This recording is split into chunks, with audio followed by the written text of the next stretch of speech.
Hello and welcome students, Gyanjyoti coaching সেন্টারের পক্ষ থেকে তোমাদের সকলকে আরও একবার স্বাগত। আমি ইয়াসমিন, আমি তোমাদের ইউনিভার্সিটির আন্ডারে এডুকেশন সাবজেক্টটি নিয়েই তোমাদেরকে পড়ানোর, গাইড করার, বোঝানোর চেষ্টা করছি।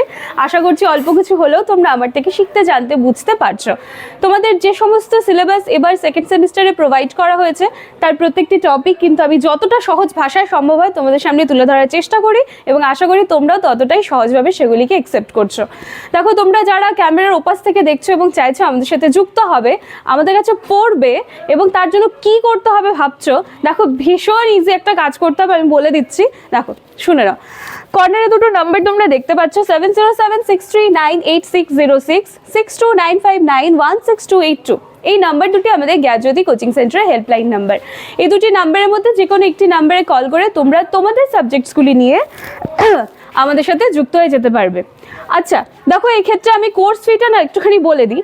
কোর্স ফি কিন্তু আমাদের বেসিক্যালি 999 টাকা থাকে, কিন্তু তোমাদের এখানে দেখো অনলি ফর মার্চ মান্থ, এই মার্চ মাসের মধ্যে তোমরা যারা আমাদের সাথে যুক্ত হবে, অ্যাডমিশন নেবে, এই 999টার থেকে কিন্তু শুধু 99তে চলে আসছে।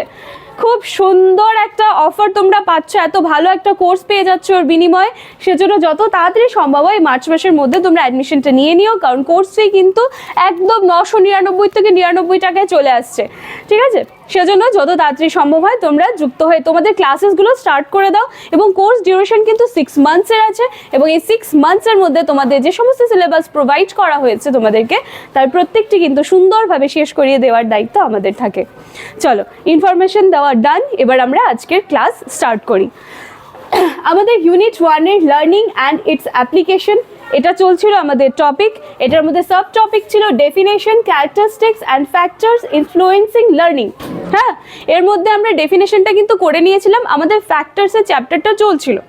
এর আগের দিনের যে ক্লাসটা ছিল সেখানে আমি সংবেদন কমপ্লিট করিয়েছিলাম, প্রত্যক্ষণ কমপ্লিট করিয়েছিলাম, এবং আজকে বলেছিলাম যে প্রত্যক্ষণের প্রকৃতির উপরে একটা ক্লাস তোমরা পাবে। তো আজকে আমাদের আলোচনার বিষয় হচ্ছে প্রত্যক্ষণের প্রকৃতি। প্রত্যক্ষণটা কী জিনিস সেটা আমি আগের দিনই আলোচনা করিয়েছি। আজকে এই ভিডিও পর্যন্ত যারা পৌঁছাবে তারা একটু কাইন্ডলি আগের দিনের ভিডিওটা দেখে আসবে যে প্রত্যক্ষণটা কী জিনিস, তবে প্রকৃতিটা দেখবে ইজি হয়ে যাচ্ছে। চলো দেখো, আমি এখানে প্রত্যক্ষণের প্রকৃতি একটু লেখার চেষ্টা করেছি, আশা করছি তোমরা দেখতে এবং বুঝতে পারবে। 1 নম্বর হচ্ছে মানসিক প্রক্রিয়া, দ্বিতীয়ত উপস্থাপনমূলক ও পুনরুজ্জীবনমূলক, তৃতীয়ত সংশ্লেষক প্রক্রিয়া, এবং চতুর্থত নির্বাচনমূলক প্রক্রিয়া। এবার এই যে প্রকৃতিগুলো যে লিখেছি এগুলোর নিশ্চয়ই কিছু কিছু মানে হবে।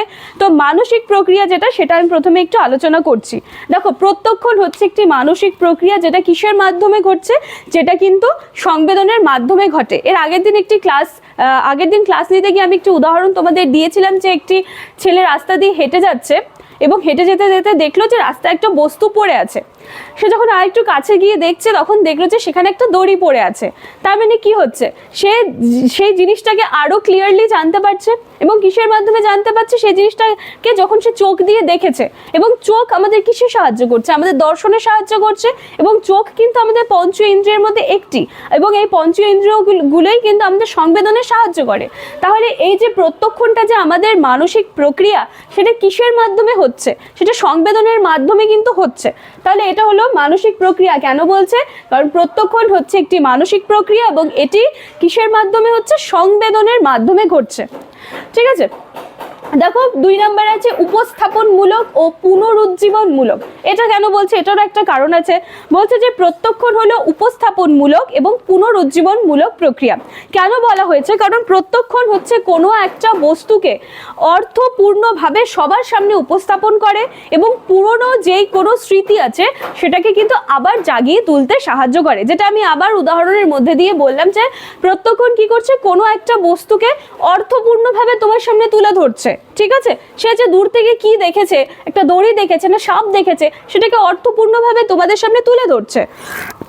তো তুলে ধরাটা হচ্ছে তোমাদের উপস্থাপনমূলক। এবং যখন পুরনো কোনো স্মৃতিকে, পুরনো কোনো মেমোরিকে আবার যখন জাগিয়ে তুলছে বা আবার যখন তাজা করে তুলছে, যেটা আমরা বলবো চলতি ভাষায়, সেটাই কিন্তু হচ্ছে আমাদের পুনরুজ্জীবনমূলক, ঠিক আছে?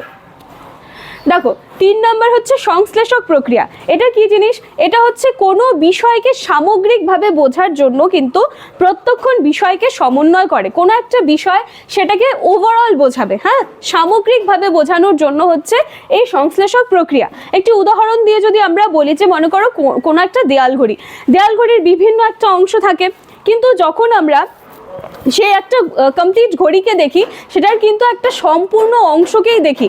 আমরা মনে করো দেয়ালে একটা ঘড়ি লাগানো আছে, আমরা কি শুধু ঘড়ির সেকেন্ডের কাটার দিকেই তাকাই না তো? বা আমরা কি শুধু ঘড়ির মধ্যে যে সমস্ত নাম্বারসগুলো দেওয়া থাকে সেটা দেখি না তো? আমরা কিন্তু ওভারঅল ঘড়িটাকে দেখি, ঠিক আছে?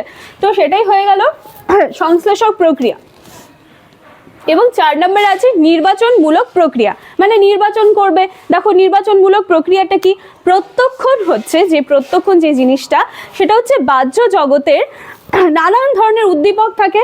এই বাহ্য জগতের যে নানান ধরনের উদ্দীপক, তার মধ্যে থেকে যেটা প্রয়োজন হবে, হ্যাঁ, যেই উদ্দীপকটা প্রয়োজন হবে সেটাকেই কিন্তু সেখান থেকে নির্বাচন করছে, ঠিক আছে? তো এটা হয়ে গেল আমাদের নির্বাচন প্রক্রিয়া। এবং আরও আছে যেটা হচ্ছে প্রত্যক্ষণ হচ্ছে সমন্বয়ধর্মী হচ্ছে প্রত্যক্ষণ বস্তুর যে পূর্ব অভিজ্ঞতা এবং বর্তমানের পরিস্থিতি। পূর্বর কোনো একটা বস্তু বা কোনো একটা বিষয়ে তোমার পূর্বে অভিজ্ঞতা হয়েছে এবং বর্তমানেও হচ্ছে একটা পরিস্থিতি থাকলে, সেই পূর্বের অভিজ্ঞতা আর বর্তমানের পরিস্থিতি এই দুটোকে মিক্স করছে, এই দুটো সমন্বয় করছে। সেজন্য আমরা প্রত্যক্ষণের প্রকৃতির মধ্যে সমন্বয় ধর্মীটাও অ্যাড করতে পারি, ঠিক আছে?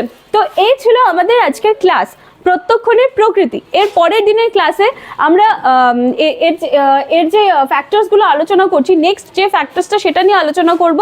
তো তোমরা প্রত্যক্ষণের ওপর কিন্তু 2টা ক্লাস পেলে, যে প্রত্যক্ষটা কি জিনিস সেটা কনসেপ্টে ক্লিয়ার হলো, এবং প্রত্যক্ষণের প্রকৃতিটা কি সেটা আজকে আমি ক্লিয়ার করে দিলাম। আজকের ভিডিওর টপিক এটাই ছিল। ভিডিওটা ভালো করে দেখবে, এবং আমি আবারও বলবো যে যারা প্রত্যক্ষণের প্রকৃতি আজকে এই ক্লাসটা এসে পৌঁছাবেন, নাও বুঝতে পারো, সেজন্য আগে একটু প্রত্যক্ষটা কি জিনিস সেটা কনসেপ্টে ক্লিয়ার করবে, এবং সেটা কনসেপ্ট ক্লিয়ার করার জন্য কি করতে হবে, আমার আগের দিনের ভিডিওটা দেখে আসতে হবে। তো চলো আজকের ভিডিওটি এইটুকুই থাকছে। ভালো লাগলে লাইক, কমেন্ট, শেয়ার, সাবস্ক্রাইবের আশা রাখলাম। ভিডিওটা নিজে দেখবে এবং নিজেদের ফ্রেন্ড সার্কেলের মধ্যেও ভিডিওটা শেয়ার করে দেবে। এবং তোমরা যদি আমাদের সাথে যুক্ত হতে চাও, আমি বলেই দিলাম এর সলিউশনটা কি। আর দেখো এই এত সুন্দর অফার কিন্তু এরপর পরবর্তীতে নাও পেতে পারো, সেজন্য যত তাড়াতাড়ি সম্ভব হয় আমাদের সাথে যুক্ত হয়ে যাও। চলো আজকের ভিডিও এটুকুই থাকছে। Thank you.